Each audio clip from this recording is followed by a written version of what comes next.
El 7 de marzo de 1944, a las 8:30 horas, el vicealmirante Hisaburo Osawa se encontraba en el puente del portaaviones Taiho, observando el sol de la mañana ascender sobre el fondedero de Linger Roads, frente a Sumatra. El barco bajo sus pies representaba 32 meses de trabajo, 16.000 toneladas de acero y toda la esperanza restante de la Armada Imperial Japonesa. El Taiho era el único portaaviones de flota construido específicamente para tal fin que Japón había comisionado desde el inicio de la guerra. Un solo portaaviones en 32 meses. Osawa había recibido informes de inteligencia 3 días antes. Los estadounidenses habían comisionado 17 nuevos portaaviones de flota en ese mismo periodo. 17, y habían dejado de contar los más pequeños. Los números no tenían sentido. Violaban todo lo que Osawa entendía sobre capacidad industrial, limitaciones de astilleros y plazos de construcción. Japón había pasado décadas construyendo la mejor fuerza de portaaviones del mundo. Se suponía que los estadounidenses habían partido de la nada. Sin embargo, de alguna manera, en menos tiempo del que le tomó a Japón construir un Taiho, los astilleros estadounidenses botaban nuevos portaaviones cada mes. Osawa sabía lo que significaban esos números. Significaban que Japón ya había perdido la guerra. Los disparos continuarían durante otros 16 meses. Miles de hombres más morirían.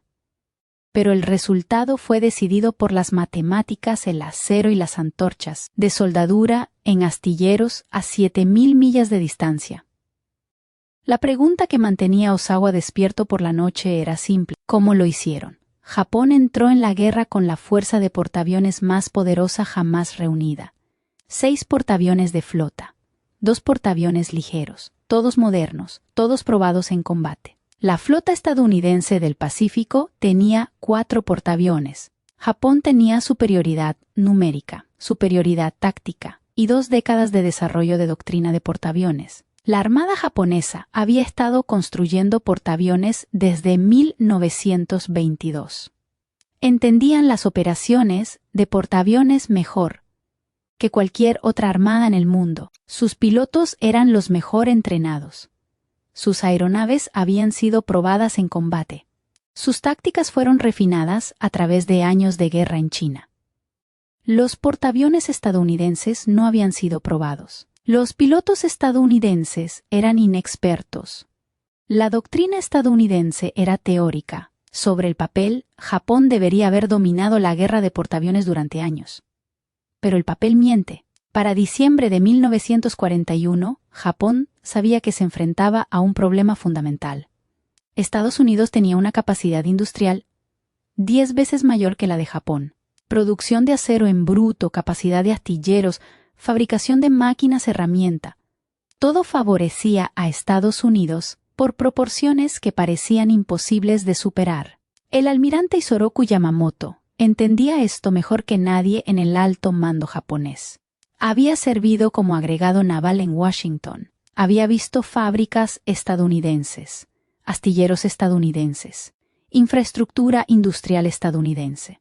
Le dijo al gobierno japonés que Japón podría ganar batallas durante 6 meses, quizás un año.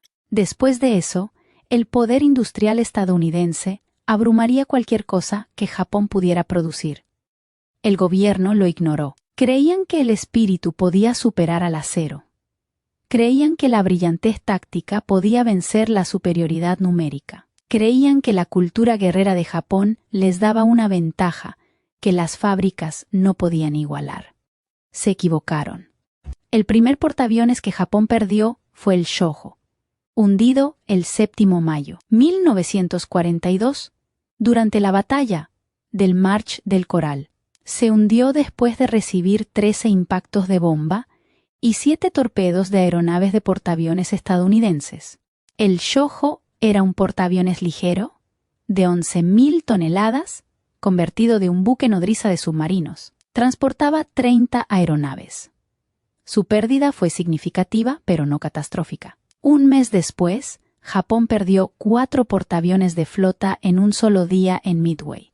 Akagi, Kaga, Soryu, Hiryu, desaparecidos. hundidos por bombarderos en picado estadounidenses en una batalla que duró 6 minutos. Esos 4 portaaviones representaban 20 años de desarrollo naval japonés, 40 toneladas de poder, de combate irreemplazable y 250 aeronaves. El Estado Mayor Naval japonés en Tokio recibió los informes e inmediatamente comenzó a calcular los plazos de reemplazo. El Akagi había tardado 4 años en construirse. El Kaga había tardado 6 años. El Soryu tardó 3 años. El Hiryu tardó 4 años. Tiempo promedio de construcción: 4 años y un cuarto por portaaviones de flota. 4 barcos perdidos. 17 años de tiempo de construcción para reemplazarlos. Japón tenía 3 astilleros principales capaces de construir portaaviones de flota: el Arsenal Naval de Yokosuka, el Arsenal Naval de Kure y el astillero Kawasaki en Kobe. Los 3 trabajaban a máxima capacidad, construyendo destructores, cruceros, submarinos, buques mercantes para reemplazar las pérdidas en combate y apoyar operaciones ofensivas. Reemplazar 4 portaaviones requeriría dedicar los 3 astilleros exclusivamente a la construcción de portaaviones durante casi 6 años. Eso significaba no destructores, no cruceros, no submarinos, no buques mercantes. Japón no podía permitirse eso. La guerra requería de todo. El Estado Mayor Naval tomó una decisión. Construirían un nuevo portaaviones de flota, el Taiho, cuya quilla había sido puesta antes de Pearl Harbor. Convertirían buques mercantes y buques de apoyo de hidroaviones en portaaviones ligeros. Diseñarían una nueva clase de portaaviones más pequeños y baratos que pudieran construirse más rápido. El plan parecía razonable sobre el papel. El Taiyo proporcionaría capacidad de portaaviones de flota. Las conversiones proporcionarían reemplazos provisionales. Los nuevos portaaviones clase Un-Ryu restaurarían finalmente la fuerza numérica de Japón. Fue un plan lógico, cuidadosamente calculado, con recursos adecuados. Falló por completo. La quilla del Taiyo había sido puesta el 10 julio 1941. El barco fue botado el 7 abril 1943. Fue comisionado el 7 marzo 1944-30, y 2 meses desde la puesta de la quilla hasta su entrada en servicio. Eso fue, de hecho, rápido para un portaaviones de flota japonés. El Shokaku y el Suikaku, cuyas quillas se pusieron a fines de 1930, y 7 habían tardado 44 y 45 meses respectivamente. Japón había mejorado significativamente su cronograma de construcción de portaaviones. 32 meses fue un logro digno de mención. Los estadounidenses comisionaron el USS Essex, el 30, 1 diciembre 1942. Su quilla había sido puesta el 28 abril 1941, 20 meses. El Essex era más grande que el Taiho. Desplazaba 27.100 toneladas estándar, en comparación con las 29.300 toneladas del Taiho. Transportaba 90 aeronaves en comparación con las 75 del Taiho. 20 meses. Los estadounidenses habían construido un portaaviones más grande y capaz en un 37% menos de tiempo que el programa de construcción más rápido de Japón. Pero esa no era la parte impactante. La parte impactante era que el Essex era solo el primero. En enero de 1943 se comisionó el Lexington, luego el Yorktown, luego el Bunker Hill, luego el Intrepid, luego el Hornet, luego el Franklin. Para diciembre de 1943, los estadounidenses habían comisionado 11 portaaviones clase Essex, 11. En un año, Japón comisionó el Taiho, un portaaviones. En 1944, el Estado Mayor Naval en Tokio estudió los informes de inteligencia. Verificaron los números repetidamente. Asumieron que la propaganda estadounidense estaba inflando las cifras de producción, pero los aviones de reconocimiento lo confirmaron. La inteligencia fotográfica lo confirmó. El tráfico de radio interceptado lo confirmó. Los estadounidenses estaban botando portaaviones más rápido de lo que Japón podía entrenar pilotos para volar desde ellos. ¿Cómo? La respuesta comenzó con un hombre llamado Henry Kaiser. Kaiser nunca había construido un barco en su vida antes de 1941. Era un ingeniero de construcción. Construyó presas, carreteras, puentes, la presa Hoover, la presa Bonneville, la presa Grand Coulee, estructuras masivas de hormigón que requerían mover montañas de material y coordinar a miles de trabajadores. En 1941, la Comisión Marítima de los Estados Unidos necesitaba buques de carga. Cientos de buques de carga. Miles de buques de carga. Barcos para transportar alimentos, combustible, municiones, tanques, aeronaves, tropas a través del Atlántico y el Pacífico. Los astilleros tradicionales decían que se tardarían 6 meses en construir un buque de carga. Eso era normal. Así funcionaba la construcción naval. Se ponía una quilla, se construía desde abajo, se remachaban placas de acero, se instalaban motores, se botaba el casco y luego se pasaban meses, terminando el interior, 6 meses por barco. La Comisión Marítima necesitaba 2.000 barcos. Eso requeriría 1.000 años de capacidad de astillero. Kaiser vio el problema de manera diferente. No veía barcos. Veía estructuras. Estructuras de acero que podían desglosarse en componentes prefabricados, en instalaciones separadas y luego ensamblarse en el astillero. En lugar de construir barcos de abajo hacia arriba, una pieza a la vez, Kaiser propuso construir barcos a partir de secciones soldadas entre sí. Los constructores navales tradicionales dijeron que era imposible. El remachado era una tecnología probada. La soldadura era arriesgada. Las costuras soldadas podían fallar. Las grietas podían propagarse a través de las soldaduras y partir un barco por la mitad. Kaiser dijo que asumiría el riesgo. Construyó 4 astilleros en Richmond, California, en la bahía de San Francisco. Contrató trabajadores de todo el país. La mayoría nunca había visto un barco antes. Muchas eran mujeres. Muchos eran afroamericanos que habían sido excluidos del trabajo en astilleros. A Kaiser no le importaba la experiencia, le importaba la organización. Dividió la construcción de barcos en módulos. Cada módulo se construía en un taller de prefabricación separado. Secciones de cubierta, mamparos, salas de máquinas, superestructuras, todo desglosado en piezas que podían ser construidas por trabajadores que solo necesitaban saber cómo soldar esa pieza específica. Los módulos se construían de lado o boca abajo. Cualquier orientación que facilitara la soldadura. Se trasladaban a la grada con grúas masivas, se bajaban a su posición y se soldaban. El primer buque Liberty que Kaiser construyó tardó 196 días. El 10º tardó 45 días. Para 1943, los astilleros de Kaiser completaban buques Liberty en un promedio de 42 días. El récord fue de 4 días, 15 horas y 29 minutos.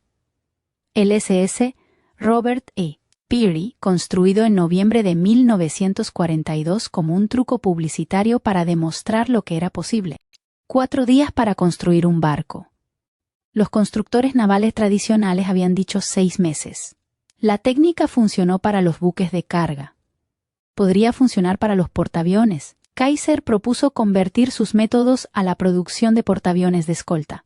Pequeños portaaviones construidos sobre cascos de buques mercantes diseñados para la protección de convoyes y el apoyo terrestre en lugar de acciones de flota. La Armada era escéptica. Los portaaviones eran complejos. Requerían equipo especializado. Trabajadores capacitados, años de experiencia. Kaiser dijo: denle una oportunidad. Su astillero de Vancouver, Washington, puso la quilla del portaaviones de escolta Casablanca el 3 de noviembre de 1942. El barco fue botado el 5 de abril de 1943. Comisionado el 8 de julio de 1943.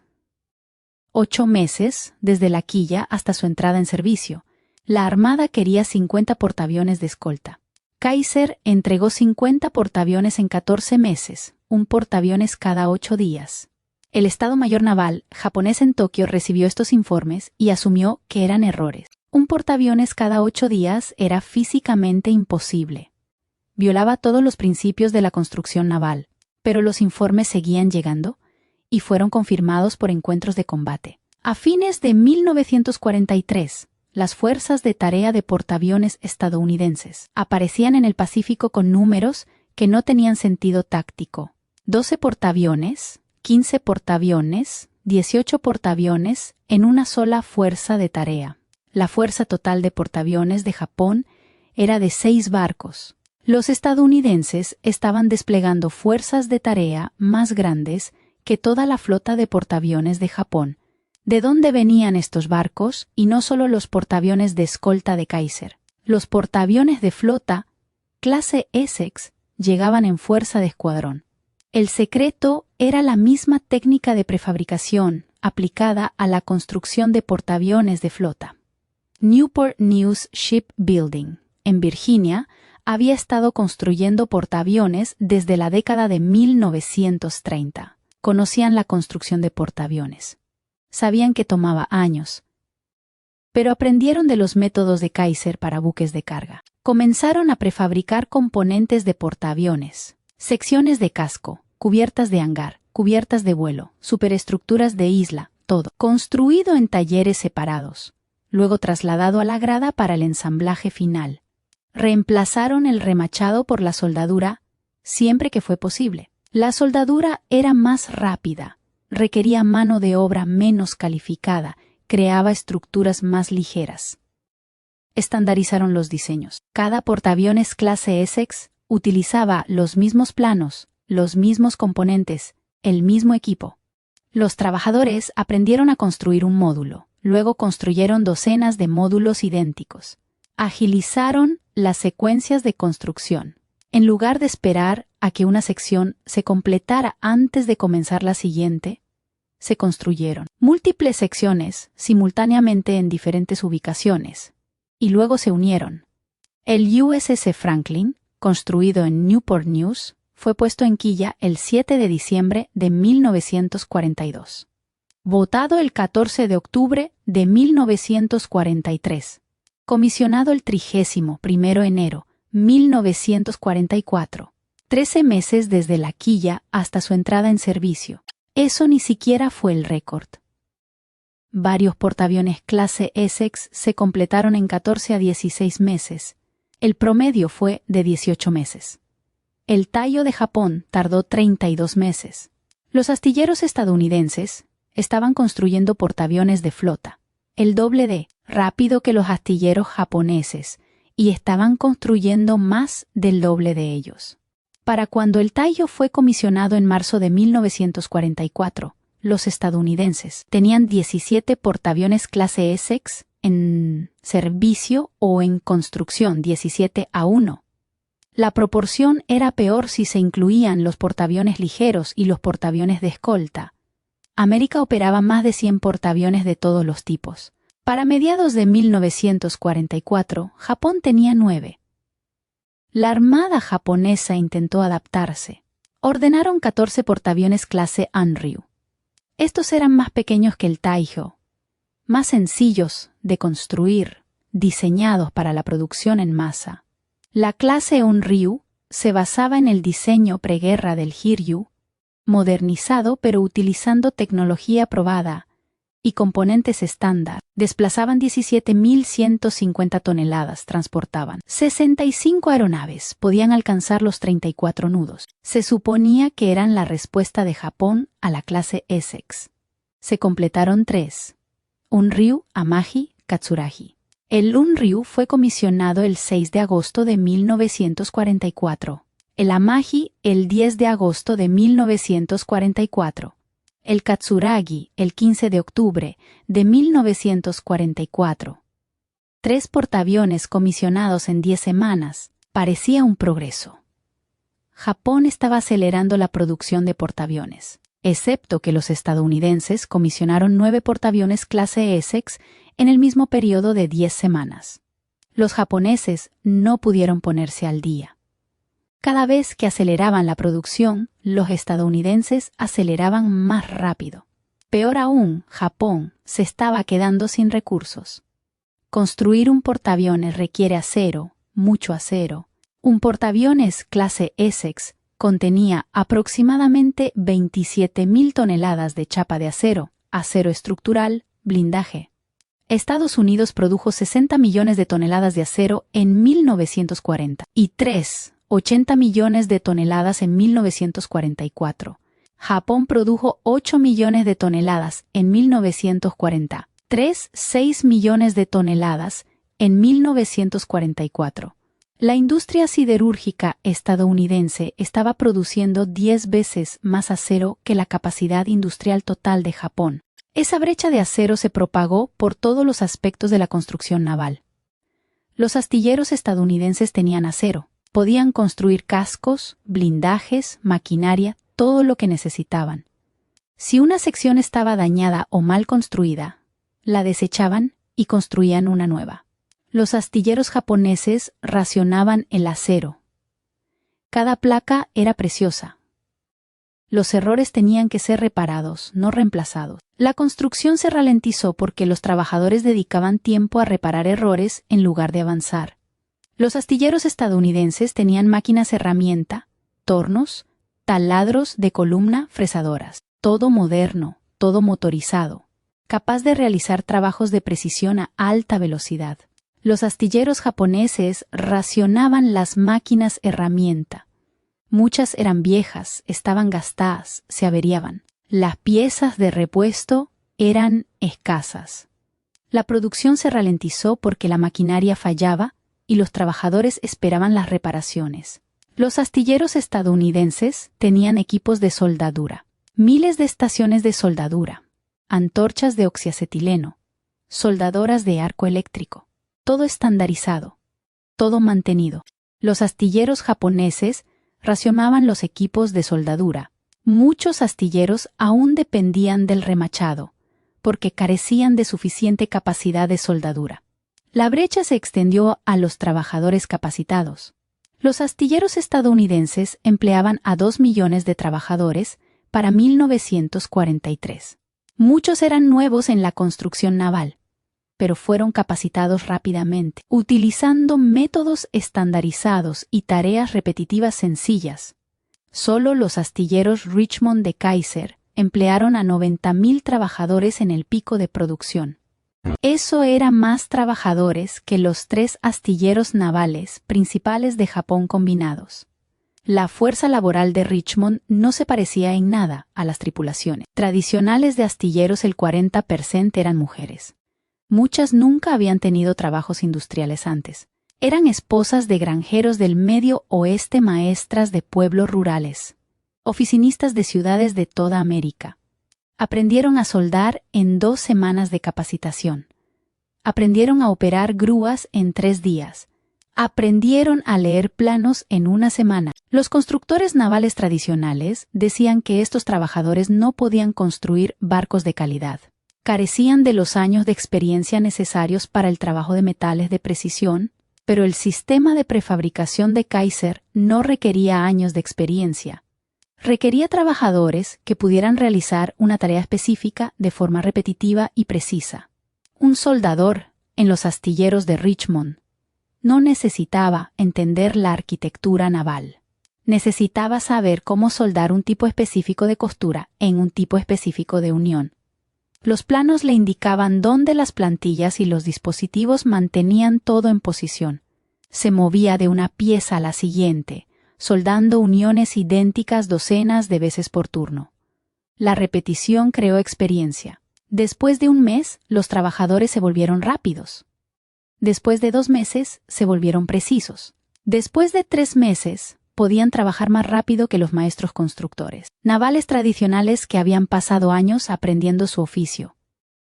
Los japoneses no pudieron replicar este modelo. Los astilleros japoneses empleaban a 300.000 trabajadores. Muchos eran artesanos hábiles, pero estaban dispersos en docenas de proyectos. Entrenar a nuevos trabajadores era lento, porque los trabajadores experimentados estaban demasiado ocupados para enseñar.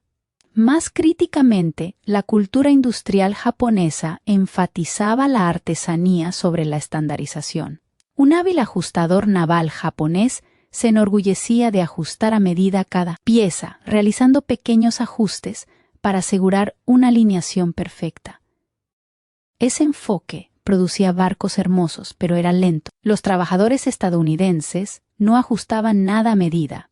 Las piezas se fabricaban con especificaciones precisas en talleres de prefabricación.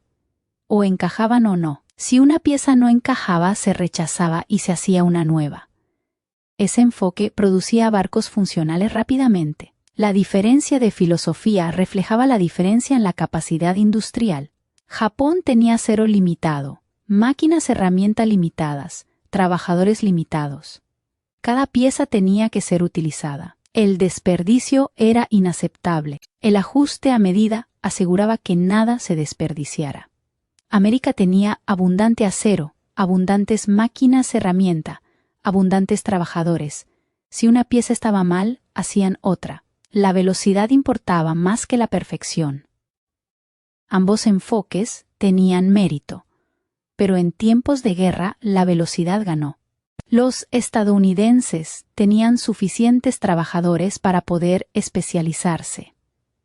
Una tripulación construía mamparos, otra tripulación construía secciones de cubierta, otra tripulación instalaba la maquinaria de propulsión.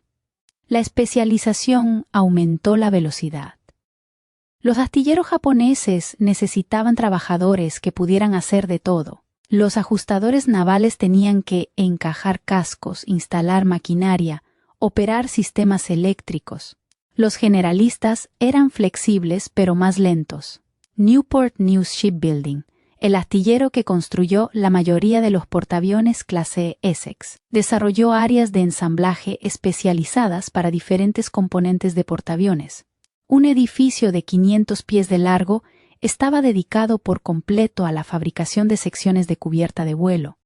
Grúas puente gigantes movían las chapas de acero desde los estantes de almacenamiento hasta las estaciones de corte, donde los trabajadores con antorchas de acetileno cortaban las placas según las especificaciones. Las placas cortadas se trasladaban a las estaciones de preparación de bordes, donde los trabajadores biselaban los bordes para la soldadura. Luego a las plantillas de ensamblaje, donde las placas se alineaban y se soldaban por puntos.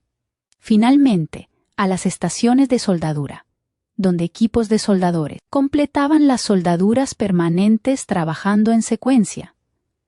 Cada soldador era responsable de una sección específica. Una sección completa de cubierta de vuelo de 120 pies de largo por 90 pies de ancho tardaba 8 días desde el acero en bruto hasta el componente terminado. Esa misma sección, construida utilizando métodos tradicionales con una sola tripulación trabajando en la grada, tardaría 6 semanas. Otro edificio fabricaba conjuntos de elevadores.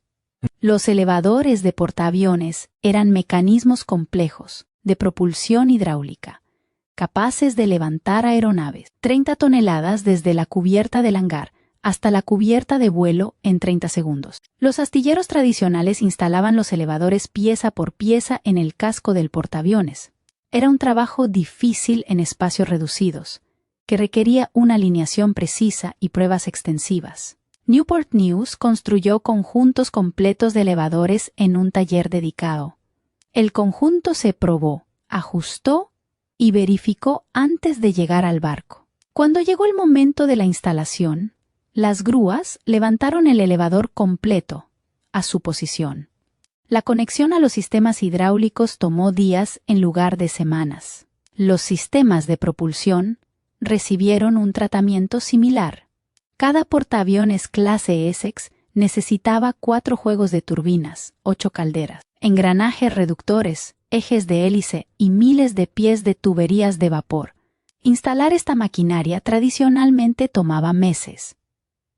Newport News creó conjuntos de módulos de propulsión. Cada módulo contenía un conjunto completo de turbinas, 2 calderas y todas las tuberías asociadas, preensambladas y probadas.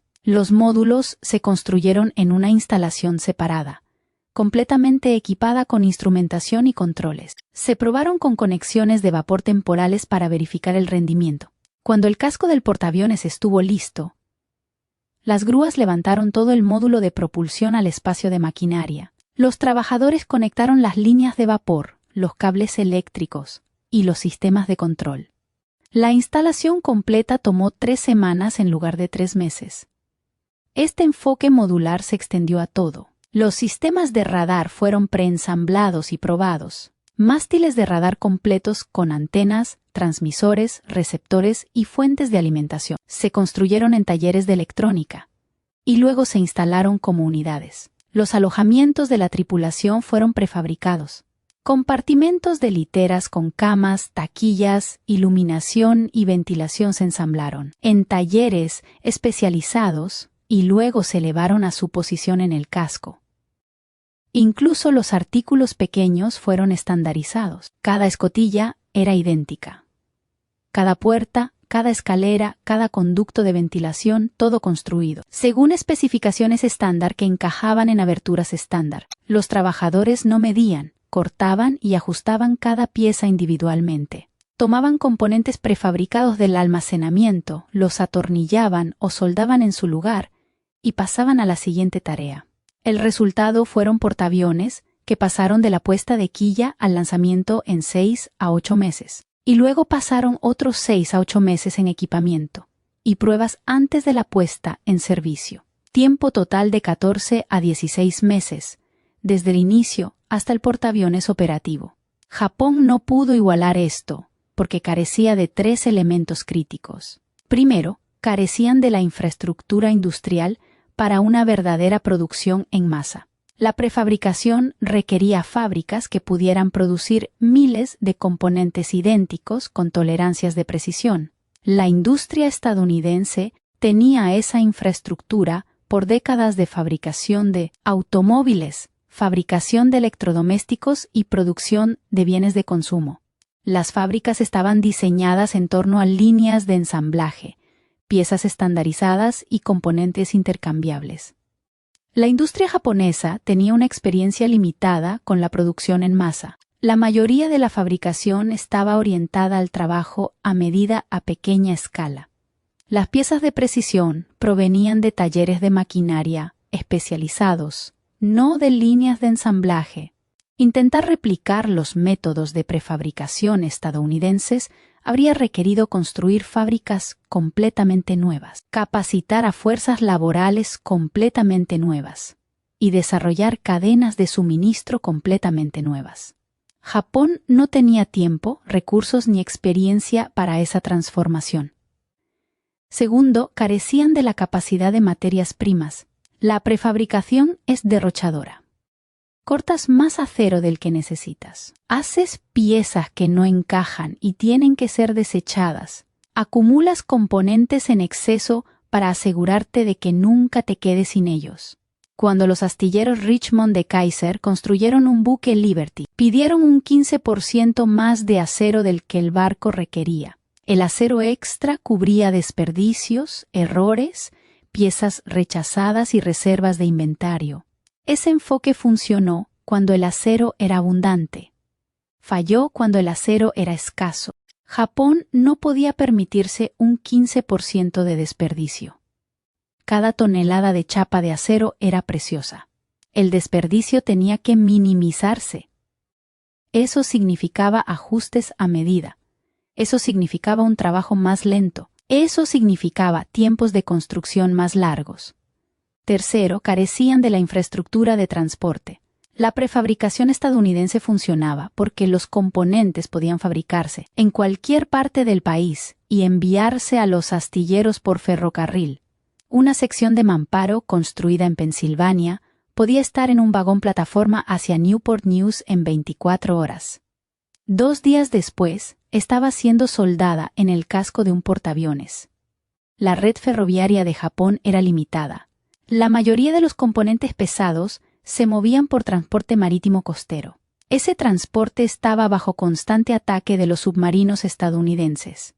Una turbina construida en Kobe, podría tardar 2 semanas en llegar a Yokosuka en barco.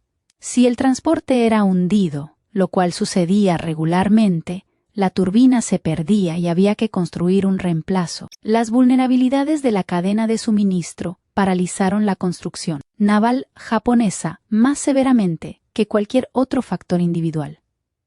La brecha se extendió a la logística. Los astilleros estadounidenses recibían acero, aluminio, cobre, caucho, electrónica, todo lo que necesitaban por ferrocarril y camión desde fábricas de todo el continente. Si un proveedor tenía problemas, había alternativas. Los astilleros japoneses dependían del transporte marítimo. El acero venía de las acerías de Corea y Manchuria. El cobre venía de minas en Filipinas. El caucho venía de las Indias Orientales holandesas, todo transportado por buques mercantes que estaban siendo hundidos por submarinos estadounidenses a ritmos crecientes. Para 1944, Japón estaba perdiendo buques mercantes más rápido de lo que los astilleros podían reemplazarlos. Los materiales críticos no llegaban. Los programas de construcción se retrasaron, porque los astilleros estaban esperando chapas de acero, álabes de turbinas, cables eléctricos. El Taiyo había sido diseñado con 8 calderas y 4 turbinas que producían 160.000 caballos de fuerza al eje. 2 de los portaaviones Anryu, el Katsuragi y el Aso, se construyeron con motores de destructor porque los fabricantes de turbinas no podían producir plantas de energía para portaaviones de flota lo suficientemente rápido. Esos portaaviones solo podían alcanzar 25 nudos en lugar de 34 nudos. Portaaviones más lentos significaban menos flexibilidad táctica, menos capacidad para evadir ataques, menos capacidad para acercarse a fuerzas enemigas o retirarse del peligro. Los estadounidenses no se enfrentaron a tales compromisos. Cada portaaviones clase Essex tenía sistemas de propulsión idénticos, 150.000 caballos de fuerza al eje, 33 nudos, sin excepciones. Los japoneses también se enfrentaron a una crisis de entrenamiento de pilotos. Construir portaaviones era solo la mitad del problema. Entrenar pilotos para volar desde ellos era igualmente crítico. Antes de la guerra, Japón tenía los mejores aviadores navales del mundo. Los pilotos se entrenaban durante 2 años antes de su primer aterrizaje en portaaviones. Practicaban navegación, tiro, vuelo en formación, operaciones nocturnas, aproximaciones a portaaviones. Para 1943, Japón no tenía 2 años. No tenían 1 año. La guerra submarina estadounidense estaba destruyendo el transporte mercante japonés. Eso significaba menos combustible para los vuelos de entrenamiento. Los programas de entrenamiento de pilotos se acortaron de 24 meses a 12 meses, luego a 8 meses. Los pilotos se graduaban a escuadrones de flota con 100 horas de vuelo en lugar de 500. Podían volar y disparar, pero carecían de la experiencia para sobrevivir en combate contra pilotos estadounidenses veteranos. Saburo Sakai, uno de los mejores ases de Japón con 64 derribos, fue retirado del combate a principios de 1943 para servir como instructor de vuelo. Se sorprendió por lo que encontró. El programa de entrenamiento estaba desbordado. Los instructores tenían demasiados estudiantes. Las clases se apresuraban. Las habilidades fundamentales se estaban omitiendo porque no había tiempo para enseñarlas correctamente. Sakai escribió más tarde que les dijeron que apresuraran a los hombres. Olvídense de los detalles, solo enséñenles a volar y disparar. Los pilotos que se graduaron de estos programas abreviados fueron enviados a escuadrones de portaaviones para completar los grupos aéreos.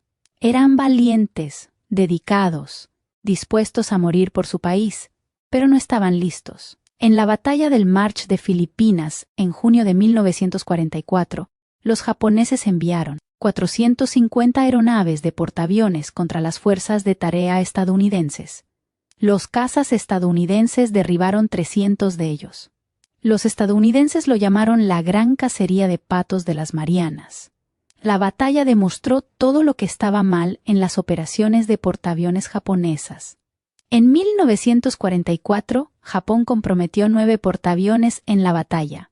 3 portaaviones de flota, Taiho, Shokaku, Suikaku, 6 portaaviones ligeros, Chitose, Chiyoda, Junyo y Yorryuho, y el recién comisionado Unryu. Esos 9 portaaviones embarcaron 450 aeronaves. Eso era menos de la mitad de la capacidad de aeronaves que esos portaaviones estaban diseñados para albergar. Japón simplemente no tenía suficientes aeronaves para equipar completamente sus portaaviones. Peor aún, los pilotos que volaban esas aeronaves estaban inadecuadamente entrenados. Antes de la guerra, los pilotos de portaaviones japoneses se entrenaban durante 2 años antes de su primer despliegue de combate. Para junio de 1944, los pilotos se desplegaban en portaaviones. Después de 6 meses de entrenamiento, podían despegar y aterrizar. Podían volar en formaciones básicas. Podían operar los sistemas de sus aeronaves. Pero carecían de la experiencia de combate para sobrevivir contra pilotos estadounidenses veteranos que volaban aeronaves superiores.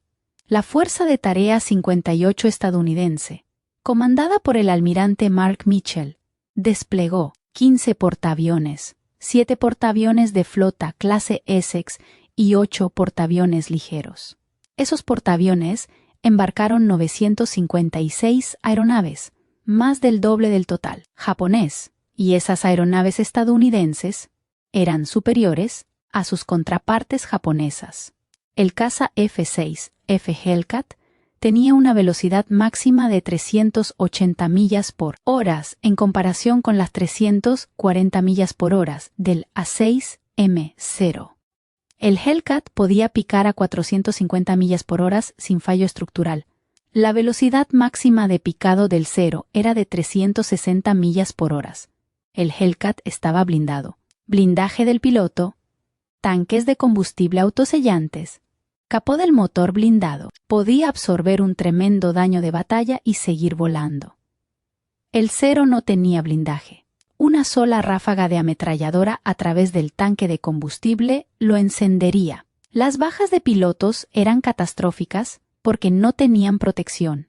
El Hellcat montaba 6 ametralladoras calibre .50 con una potencia de fuego combinada de 1800 disparos por minuto. El Zero montaba 2 cañones de 20 milímetros y 2 ametralladoras de 7.7 milímetros. Buen armamento, pero menos potencia de fuego sostenida que el Hellcat. Lo más crítico es que los pilotos estadounidenses en junio de 1944 eran veteranos de combate.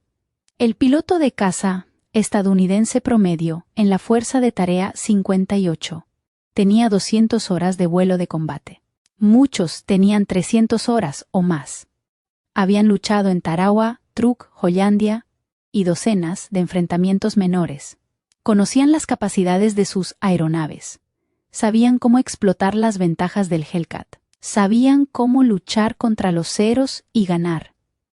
El piloto japonés promedio tenía 20 horas de vuelo de combate. Algunos no tenían ninguna. Estaban volando su primera operación de portaaviones contra la fuerza de aviación naval más grande y experimentada jamás reunida. El resultado fue predecible. El 19 de junio, Japón lanzó su primera ola de ataque a las 7:30 am, 69 aeronaves.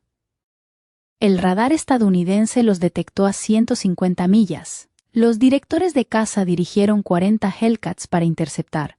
Los Hellcats impactaron la formación japonesa a 40 millas de los portaaviones. Derribaron 42 aeronaves en los primeros 10 minutos de combate. Las aeronaves japonesas supervivientes continuaron hacia los portaaviones. Encontraron una segunda ola de cazas estadounidenses, luego una tercera ola, luego fuego antiaéreo de los destructores y cruceros de escolta. 8 aeronaves lograron romper hasta los portaaviones. No lograron ningún impacto. 4 aeronaves regresaron a sus portaaviones. El primer ataque de Japón perdió el 94% de sus aeronaves. El segundo ataque, lanzado a las 8:56 am, no tuvo mejor suerte. 109 aeronaves se encontraron con la misma defensa escalonada. Los cazas estadounidenses destruyeron 97 de ellas antes de que alcanzaran el rango de ataque. El tercer ataque, 107 aeronaves, logró un solo impacto de bomba en el acorazado South Dakota, causando daños menores. El cuarto ataque se desorientó. Algunas aeronaves encontraron portaaviones estadounidenses, pero fueron ahuyentadas. Otras nunca localizaron al enemigo y regresaron a sus portaaviones con las bombas aún unidas. 450 aeronaves lanzadas, 300 fueron derribadas. Otras 50 se estrellaron intentando aterrizar en portaaviones en la oscuridad después de la batalla. Japón perdió 350 aeronaves y sus pilotos en un día de combate. América perdió 29 aeronaves. Esa relación de intercambio de 12. 1 a favor de América reflejó las ventajas acumuladas de aeronaves superiores, pilotos superiores, doctrina superior y dirección de radar superior. También reflejó las consecuencias del programa fallido de construcción de portaaviones de Japón. Si Japón hubiera podido construir portaaviones tan rápido como América, podrían haber desplegado 20 o 30 portaaviones en el mar de Filipinas en lugar de 9. Incluso con pilotos y aeronaves inferiores, 30 portaaviones habrían desplegado más de 1000 aeronaves. La pura cantidad podría haber abrumado las defensas estadounidenses, pero Japón tenía 9 portaaviones y al final de la batalla 3 de ellos habían desaparecido. Japón perdió 3 portaaviones en esa batalla: el Taiho, el Shokaku y el Iyo. El Taiho sobrevivió solo 3 meses después de su entrada en servicio. Fue alcanzado por un solo torpedo del submarino estadounidense Kabaya el 19 de junio. El daño debería haber sido manejable. La doctrina japonesa de control de daños era adecuada para impactos de torpedos, pero un joven oficial de control de daños cometió un error crítico. Ordenó que se encendiera el sistema de ventilación del barco para eliminar los vapores de gasolina de la cubierta del hangar. El sistema de ventilación extendió los vapores por todo el barco en lugar de ventilarlos por la borda. 6 horas después del impacto del torpedo, una chispa encendió el vapor de gasolina. La explosión destrozó el barco. Se hundió en minutos, llevándose consigo a 1.272 hombres. 32 meses para construir, 3 meses en servicio. Desaparecido. El Shokaku, uno de los portaaviones más exitosos de Japón veterano de Pearl Harbor, Mar del Coral, Santa Cruz, fue alcanzado por 4 torpedos del submarino Kabaya. Se hundió 7 horas después. El Iyo fue alcanzado por torpedos aéreos y bombas. Se incendió, perdió potencia y se hundió. Japón perdió 3 portaaviones en un día. Los estadounidenses no perdieron ninguno.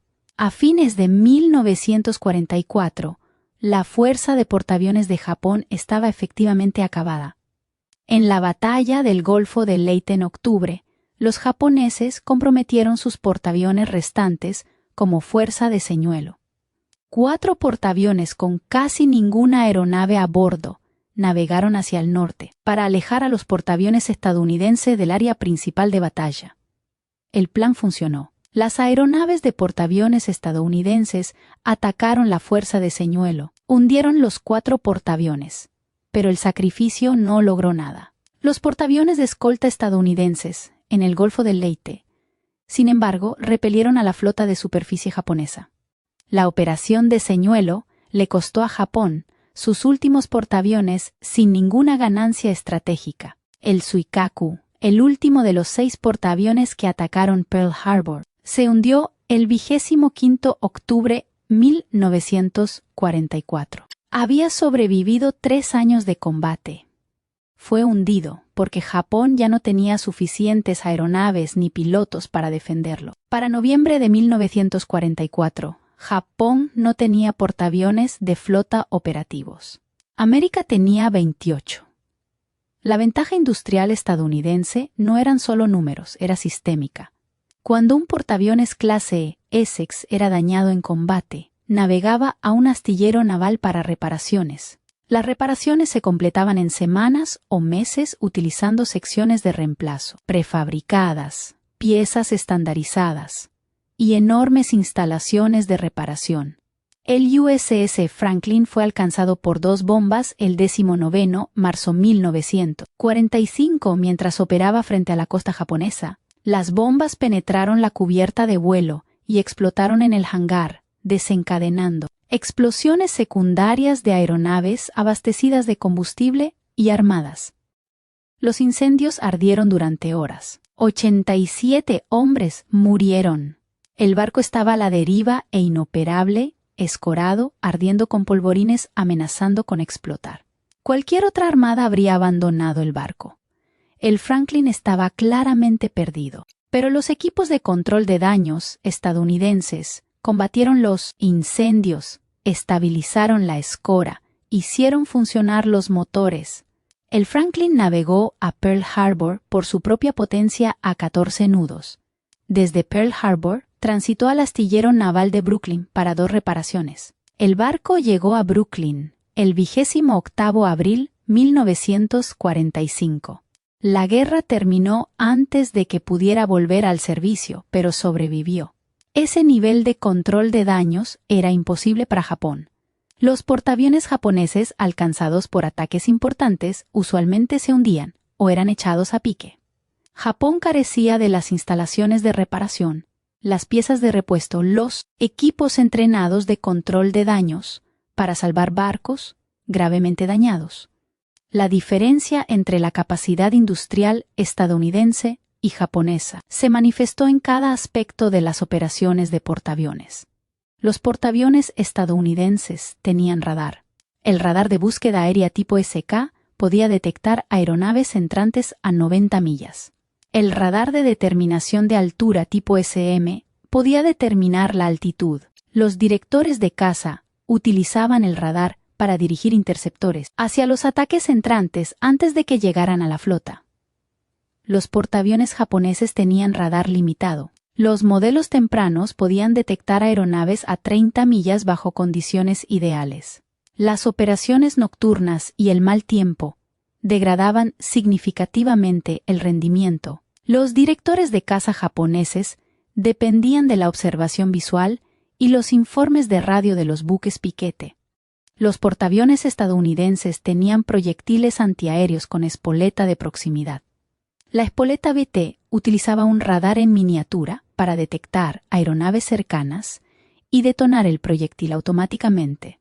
Las espoletas de proximidad aumentaron la efectividad antiaérea de 5 a 10 veces en comparación con las espoletas de contacto o de tiempo.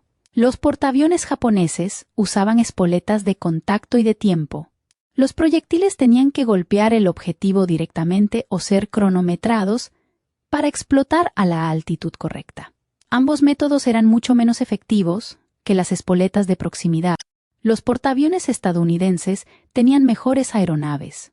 El caza F-6F Hellcat podía superar a la 6M0 en casi todas las categorías. Mejor velocidad, mejor tasa de ascenso, mejor velocidad de picado, mejor protección, mejor armamento. Los portaaviones japoneses todavía dependían del Zero, que no había sido mejorado significativamente desde 1941. El Zero era más ligero y maniobrable que el Hellcat, pero era más lento, más frágil y carecía de la potencia de fuego para destruir rápidamente las aeronaves estadounidenses fuertemente blindadas. Los portaaviones estadounidenses tenían una mejor doctrina. Los barridos de cazas despejaban el espacio aéreo enemigo antes de los ataques. Las patrullas aéreas de combate protegían la flota de los ataques entrantes. Las interceptaciones dirigidas por radar colocaban a los cazas en posición antes de la llegada de los ataques enemigos. La doctrina de portaaviones japonesa se basaba en el asalto total. Lanzar todo, golpear al enemigo con la máxima fuerza, esperar hundir los portaaviones antes de que pudieran contraatacar. Esa doctrina funcionó en Pearl Harbor cuando la sorpresa fue completa. Falló en Midway cuando los portaaviones estadounidenses estaban esperando. Falló en el mar de Filipinas cuando el radar estadounidense dio una alerta temprana y los cazas estadounidenses masacraron el ataque entrante. Para 1945, la Armada japonesa había dejado de existir efectivamente como fuerza de combate. Japón todavía tenía acorazados, cruceros destructores, pero sin portaaviones para cobertura aérea. Esos barcos no podían operar en áreas donde las aeronaves de portaaviones estadounidenses pudieran alcanzarlos. Los pocos portaaviones japoneses restantes fueron relegados a tareas de entrenamiento o roles, transporte porque Japón carecía de los pilotos y aeronaves para operarlos eficazmente. La Armada de los Estados Unidos tenía más poder aéreo de portaaviones que todas las demás armadas del mundo combinadas. La Fuerza de Tarea 38, operando frente a Japón en julio de 1945, incluía 17 portaaviones de flota y 6 portaaviones ligeros. Esos portaaviones embarcaron más de 1.500 aeronaves. Toda la fuerza de ataque podría haber sido ensamblada, lanzada y recuperada en menos de 2 horas. Japón no tenía absolutamente nada para contrarrestar ese nivel de poder aéreo. Los ataques de los portaaviones estadounidenses se extendieron libremente por Japón atacando aeródromos, fábricas, puertos, bases navales, cualquier cosa que se moviera.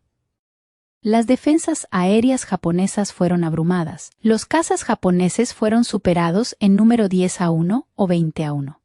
La guerra terminó el 15 de agosto de 1945. Japón había comisionado 6 portaaviones durante la guerra, 3 portaaviones de flota clase Unryu, 3 portaaviones ligeros convertidos. América había comisionado 20, 4 portaaviones de flota clase Essex, 9 portaaviones ligeros clase Independence y más de 100 portaaviones de escolta. La proporción final fue aproximadamente de 20-1. Por cada portaaviones japonés construido durante la guerra, 20 portaaviones estadounidenses. Esa proporción contaba la historia de cómo la capacidad industrial determinó el resultado de la Guerra del Pacífico. Japón entró en la guerra con la mejor fuerza de portaaviones del mundo, construida durante 20 años por los arquitectos navales y constructores de barcos más experimentados de Asia.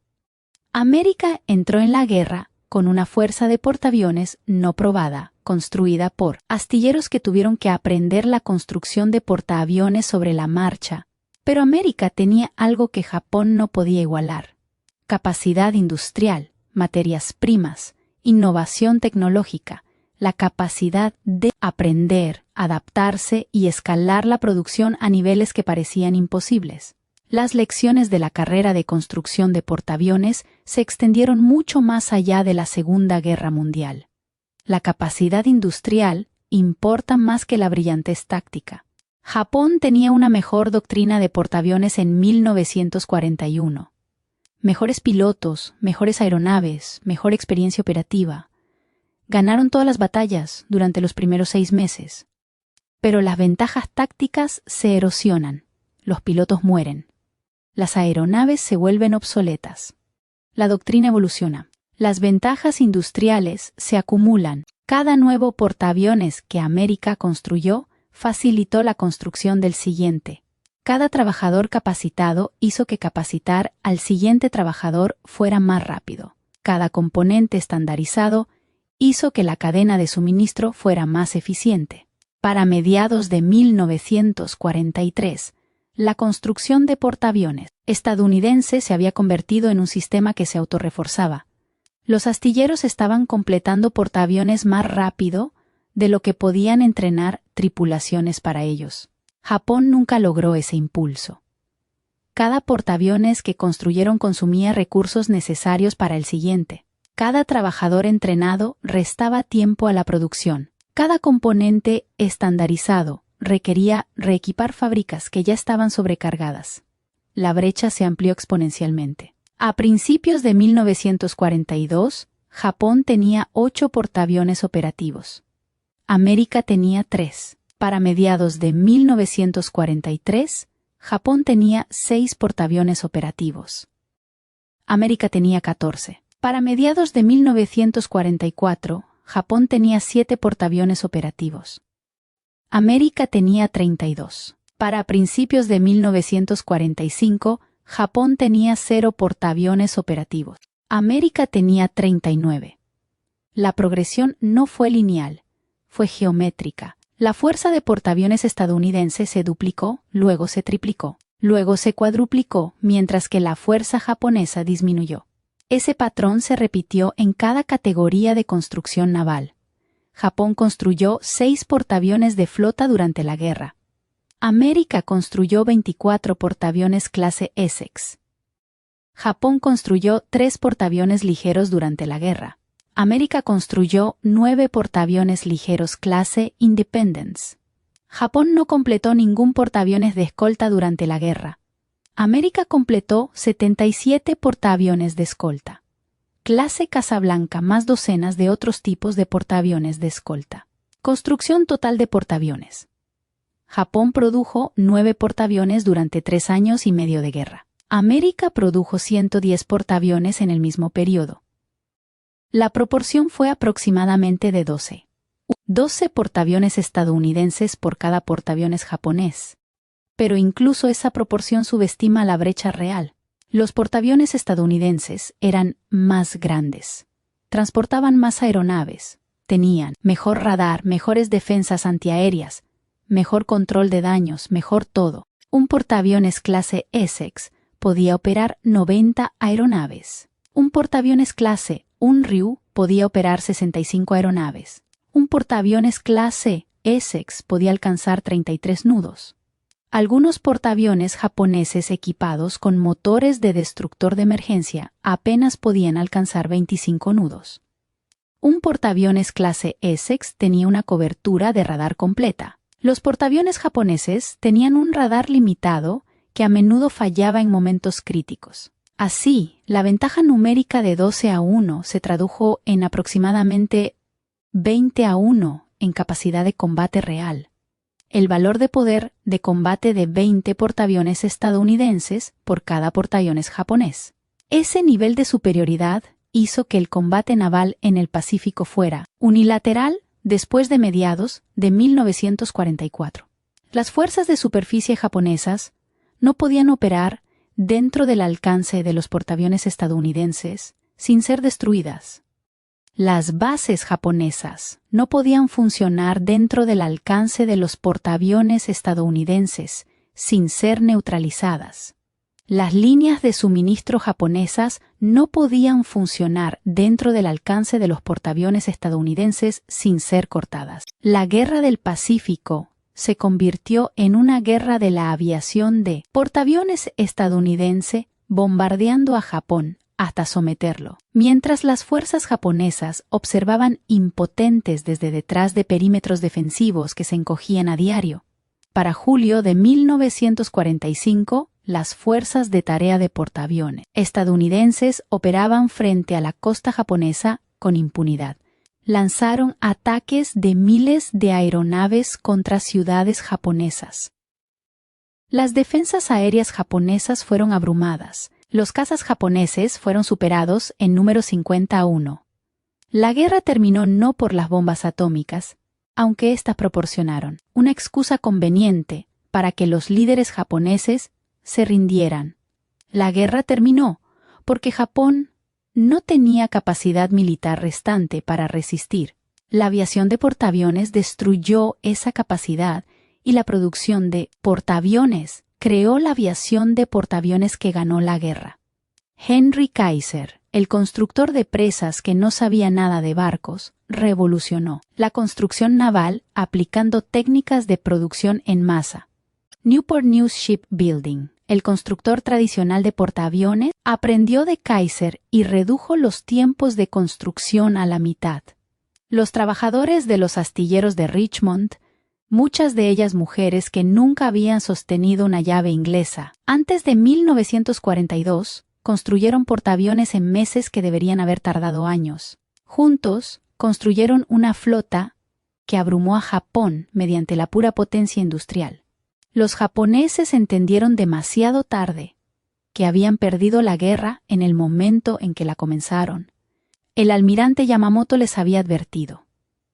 Dijo que Japón podría ganar batallas durante 6 meses, quizás un año. Después de eso, el poder industrial estadounidense lo sepultaría.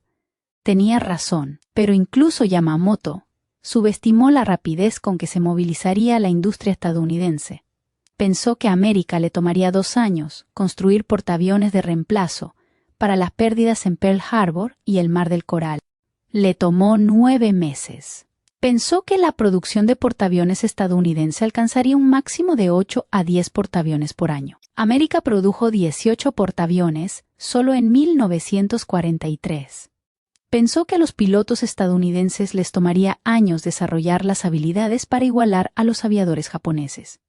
Los pilotos estadounidenses superaban en combate a los aviadores japoneses a principios 1943. Menos de 18 meses después de Pearl Harbor. Cada suposición que los japoneses hicieron sobre la capacidad industrial estadounidense estaba equivocada. Cada suposición subestimó la capacidad de América para movilizar recursos, capacitar trabajadores y producir armas a escalas que Japón no podía imaginar. El título de esta historia no es del todo preciso, pero capta la verdad esencial. Japón construyó 6 portaaviones en 3 años de guerra. El número exacto varía dependiendo de cómo se cuenten las conversiones y reclasificaciones, pero 6 es la cifra comúnmente aceptada para los portaaviones de flota construidos específicamente para tal fin y completados en tiempos de guerra. América construyó 17 portaaviones de flota clase Essex durante los años de guerra. El número exacto es 17, porque 8 más estaban en construcción cuando la guerra terminó y fueron completados después o cancelados, pero 17 subestima la producción de portaaviones estadounidense, incluyendo los portaaviones ligeros clase Independence, 17 más 9 igual a 26, incluyendo los portaaviones de escolta clase Casablanca, 26 más 77 igual a 103, incluyendo todas las demás clases de portaaviones de escolta. Son más de 130 portaaviones en total comisionados durante la guerra. El título dice que dejaron de contar. Eso no es literalmente cierto. La Armada contaba cada barco, pero los números se hicieron tan grandes que los portaaviones individuales dejaron de importar estratégicamente. Para fines de 1944, perder un portaaviones en combate era tácticamente desafortunado, pero estratégicamente irrelevante. Otro portaaviones llegaría el próximo mes. Japón perdió un portaaviones y fue una crisis nacional. Se ofrecieron oraciones, se celebraron servicios conmemorativos, se lanzaron recriminaciones contra los comandantes navales que no lograron proteger activos irreemplazables. La respuesta emocional y estratégica a las pérdidas de portaaviones lo dice todo sobre la brecha industrial entre las dos naciones. Para Japón, cada portaaviones era precioso. Perder uno significaba meses o años para reemplazarlo. Para América, cada portaaviones era importante. Perder uno significaba esperar semanas por el reemplazo que ya estaba en construcción. Esa diferencia, más que cualquier batalla, o el genio de cualquier almirante, o cualquier innovación táctica, determinó el resultado de la guerra. La capacidad industrial ganó la guerra del Pacífico. No el coraje, no el sacrificio, no la brillantez táctica, no el espíritu guerrero, sino el acero, las antorchas de soldadura y las líneas de montaje. Esa lección sigue siendo relevante hoy para cualquiera que estudie la guerra, la estrategia o la competencia internacional. Las guerras se ganan en las fábricas mucho antes de que se decidan en los campos de batalla.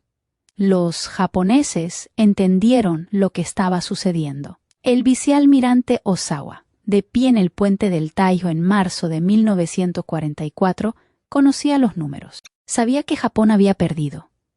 Pero entender el problema y resolverlo eran cosas diferentes. Japón no podía construir más astilleros. Carecían del acero, las máquinas herramienta, los trabajadores, la infraestructura logística. Japón no podía entrenar a más pilotos. Carecían del combustible, los instructores, el tiempo. Japón no podía aumentar la producción de acero. Carecían del carbón, el mineral de hierro, la capacidad de transporte. Cada aspecto de la capacidad industrial japonesa estaba limitado por recursos que se estaban agotando. Cada aspecto de la capacidad industrial estadounidense se estaba expandiendo.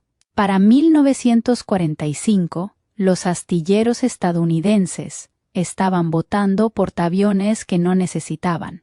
Algunos portaaviones clase Essex se completaron después de que terminó la guerra. Nunca dispararon un tiro en combate, pero existían. Se ordenaron 32 portaaviones clase Essex. 24 fueron completados. 8 fueron cancelados. Cuando terminó la guerra, Japón nunca construyó los 14 portaaviones clase Unryu que planearon. Completaron 3. 6 más estaban en construcción cuando terminó la guerra. 5 nunca se iniciaron.